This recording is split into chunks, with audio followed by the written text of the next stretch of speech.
de hoje é necessário aprender. Nesse podcast eles vão te ensinar. Pega o ensinamento e faça fazer valer. E adiante a informação pode passar. Um novo ar você pode sentir.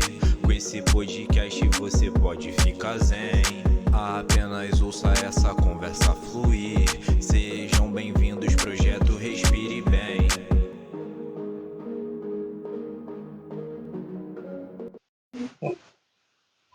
Olá, esse é o nosso segundo episódio do podcast Respire Bem, Vozes da Saúde.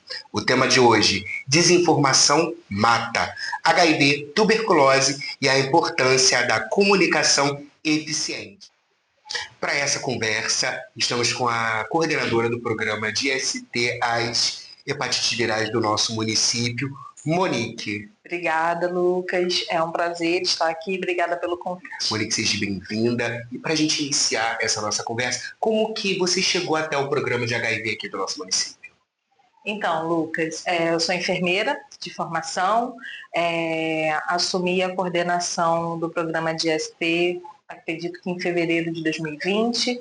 Antes eu trabalhava na assistência, né? Eu era enfermeira da assistência, depois com a antiga coordenadora eu passei a auxiliá-la na coordenação, e aí ela saiu e me fizeram um convite. Bem bacana.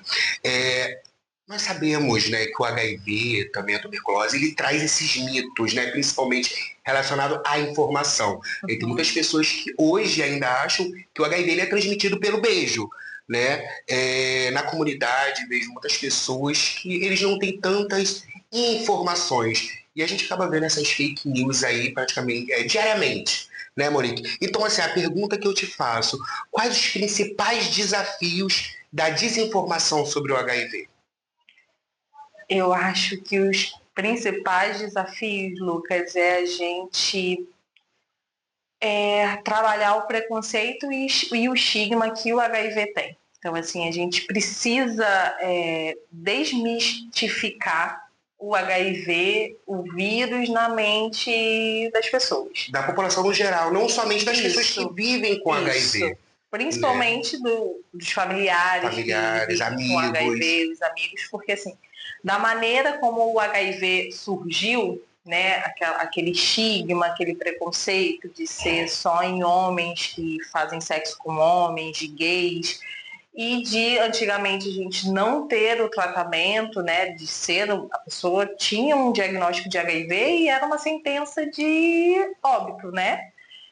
Hoje em dia a gente já não é mais, a gente tem tratamento e consegue dar uma qualidade de vida à pessoa convivendo com HIV, mas da maneira como surgiu e com o público que era afetado, hoje a gente sabe que não é mais, que não tem mais essa questão de gênero, de sexo, de orientação sexual, mas eu acho que como veio, fica isso na mente das pessoas e é muito difícil a gente trabalhar isso em cima do preconceito e estigma que o HIV tem. E eu vejo muito isso com os jovens, né? Essa desinformação. Acho que as redes sociais elas vieram para ajudar muito, mas elas acabam prejudicando muito essa parte. Como que você vê essa parte de redes sociais? Eu acho que em jovens é um pouco pior, porque assim, eu acho que não tem tanto essa questão do preconceito. Mas vem a questão que hoje o HIV não é nada. Hoje o HIV a gente toma um comprimido e tá tudo certo. Vida que segue. A camisinha não é nem falada, né? A camisinha não é nem falada. Então eu acho que assim, são públicos, a gente precisa trabalhar essa desinformação de formas diferentes de acordo com os públicos que a gente vai atender. Por exemplo, o idoso, né, as pessoas mais velhas, a gente precisa trabalhar esse lado de preconceito e estigma. Mas em relação aos jovens, a gente precisa fazê-los entender que sim, hoje o HIV não é mais aquela sentença. Não é mais uma sentença de morte, mas a gente tem tratamento, mas a pessoa precisa fazer o tratamento. E o foco também da prevenção, né? Até mesmo como você está falando, as pessoas hoje falam muito de PrEP, PEP, e esquecem um pouco dessa parte do preservativo. Então acaba também sendo uma informação que não está sendo tão passada. Porque assim, hoje, quando a gente fala de prevenção ao HIV, a gente fala de prevenção combinada, né? A gente entende que a gente trabalhar só um item para prevenir não é eficaz, porque a gente precisa entender o contexto de vida das pessoas. Então, se um jovem de 25 anos nunca usou preservativo porque não gosta, será que se a gente falar para ele, usa o preservativo, ele vai usar? Não. Não. Então teria essa outra alternativa. Então eu acho que a gente precisa trabalhar mais essa questão da prevenção combinada, mas pensando em todas as tecnologias e sem esquecer de falar sobre o preservativo. Eu acho que a gente está focando muito em PEP e PrEP sem falar do preservativo. E sabendo que PEP e PrEP a gente protege contra o HIV, mas existem outras ISTs. Né? A gente tem uma pandemia de sífilis aí, que é falada, mas acaba, mesmo sendo falada, acaba sendo esquecida. Então, quando a gente fala sobre HIV, a gente também precisa vir pensar nas outras ISTs, né? Sim, e eu entendo também as formas claras quando é falado. Por exemplo, a gente vê em muitos espaços, quando a gente fala de profilaxia, pré-exposição, as pessoas elas não têm tanta base do entendimento, como você falou, das pessoas idosas, principalmente. E você falar, né, é um comprimido que previne o HIV. Então, como que você vê essa parte, como que o programa ele entende essa parte de falar com o público, sair um pouquinho dessa parte técnica, né, para essa parte mais comunitária, né? Você está ali com cara a cara realmente com a pessoa, falando de um modo que ela possa entender. Então, como que essa parte da informação clara, ela vai ser importante para até mesmo a adesão ao tratamento? Eu confesso que às vezes eu mesma, a gente vai falar sobre assunto e a gente animadamente a gente acaba falando termos técnicos e aí a gente vai ver a pessoa fica assim, oi? Sai sem entender, né? Muitas vezes. E aí eu falo, não, vamos explicar. E aí a gente tenta, né, falar um remédio que você toma, que vai te proteger antes de você ter relação ou depois. E aí a gente tenta simplificar os termos, tirar os termos técnicos, né, e fazer com que a pessoa entenda qual é o objetivo, né, da PEP, PrEP, e até mesmo de ensinar como usar o preservativo, que tem gente até hoje que desconhece. Realmente. Principalmente as mulheres, eu vejo que tem essa parte do preservativo feminino. E assim, Monique, quando a pessoa está ali na consulta, a gente tem muitos relatos sobre isso também dentro das comunidades, dos locais, que às vezes o médico vai falar ali, você está indetectável, você está intransmissível. A pessoa ela sai dali, estou curada. A gente já ouve muito isso de eu estou curada, eu não preciso mais de tomar medicação, o médico falou que eu posso me relacionar sem a utilização do preservativo. Então acho que muito essa parte da clareza, da pessoa sair dali com esse entendimento. Aí como que vocês trabalham aqui dentro do programa, também nos outros locais, sobre essa parte, essa conversa, principalmente do indetectável, intransmissível, essa informação clara com as pessoas em tratamento? Então, Lucas, a questão do indetectável igual intransmissível é uma coisa que a gente precisa sim trabalhar, mas como você falou, com cuidado, né? Hoje, com todas as informações que a gente tem, né, dos estudos que o Ministério da Saúde realiza, não só o Ministério como outros entes, a gente precisa reforçar, sim, para o paciente convivendo com HIV, que indetectável é igual intransmissível, porque eu acho que é importante ele saber que tem essa alternativa. E a gente pensando em prevenção combinada, indetectável igual intransmissível é questão muito importante da prevenção, porque a gente conseguindo fazer o diagnóstico do HIV, colocando essa pessoa em tratamento, essa pessoa tendo a sua supressão viral e não transmitindo o HIV, é uma forma de prevenção. E acaba diminuindo essa parte também do estigma, né, do preconceito que a gente tanto luta. Verdade. Então é uma informação que ela é clara, mas a gente entender Mas também. Aí a gente precisa trabalhar com o usuário que ele vai continuar tendo vírus. Exatamente. Só que o vírus está lá bonitinho, graças à ação dos remédios, não está tendo replicação viral, então, consequentemente, ele não vai transmitir. Então, é uma coisa que a gente precisa trabalhar, e aí é aquilo que você vem falando. A gente precisa tirar os termos técnicos, né? Porque a gente pensar que o indetectável igual intransmissível é um termo técnico. Sim.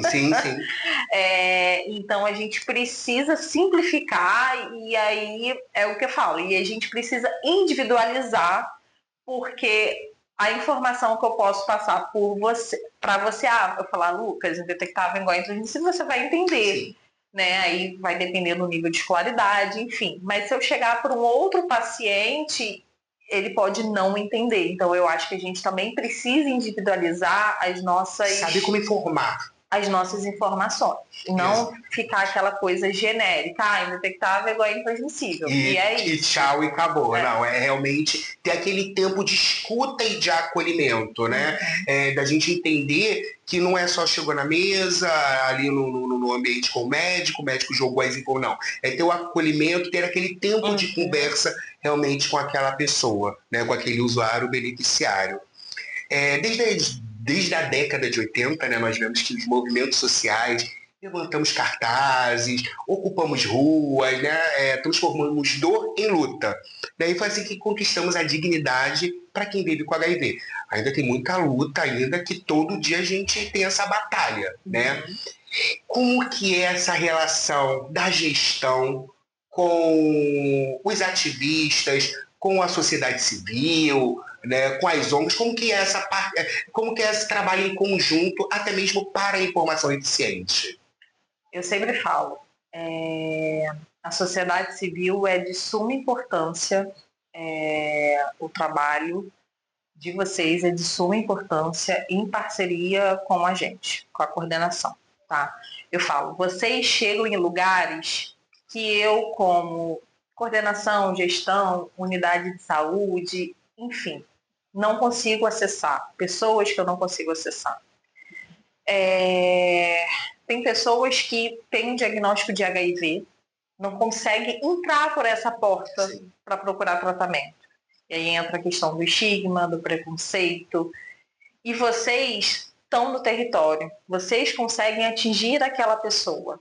Então, eu acho que é trabalho em conjunto mesmo. E às vezes o paciente chega aqui, não, tá tudo certo, mas chega e vocês, olha, eu não estou me sentindo confortável. Então eu acho que essa parceria é de suma importância na gente pensando no tratamento daquele indivíduo, pensando que a gente está lidando com vidas.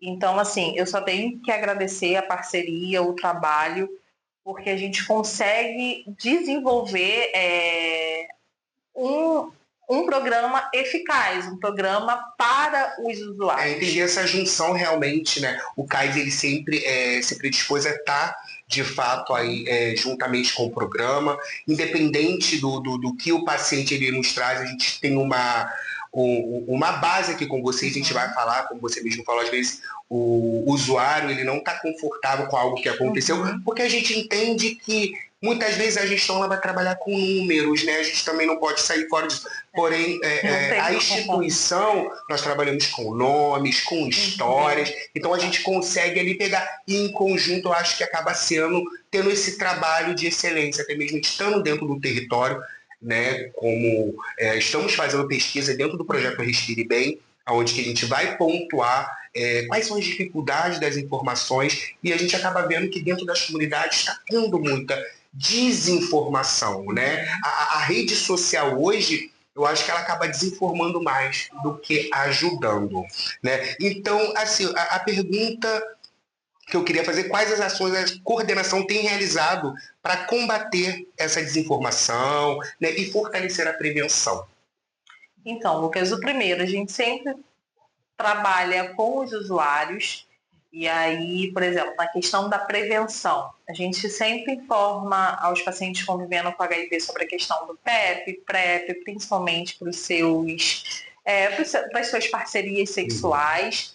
A gente sempre vem fazendo trabalho de rua, ações extramuros, onde a gente leva orientação, distribuição de insumos de prevenção, testagem rápida. Então, a gente sempre tenta fazer algumas ações no território, e fora que a gente tem as redes sociais, né? Hoje a gente tem a Aspom, e aí a gente sempre pede matérias para falar sobre PrEP, preservativo. Espaço para as pessoas poderem perguntar também, né? Então já deixo aqui também a informação que esse podcast as pessoas podem perguntar, que a Monique ela vai responder todos os comentários que tiverem aí nesse podcast, que eu acho que é de suma importância, né, esse podcast, como os outros trabalhos também, o informativo que nós fizemos pelo Respire Bem, que é de suma importância, né, como a coordenação também tem os seus informativos, para que chegue de fato nos locais, às vezes, como você falou, a gestão ela não consegue chegar, e é onde a sociedade civil, o CAIS e outras instituições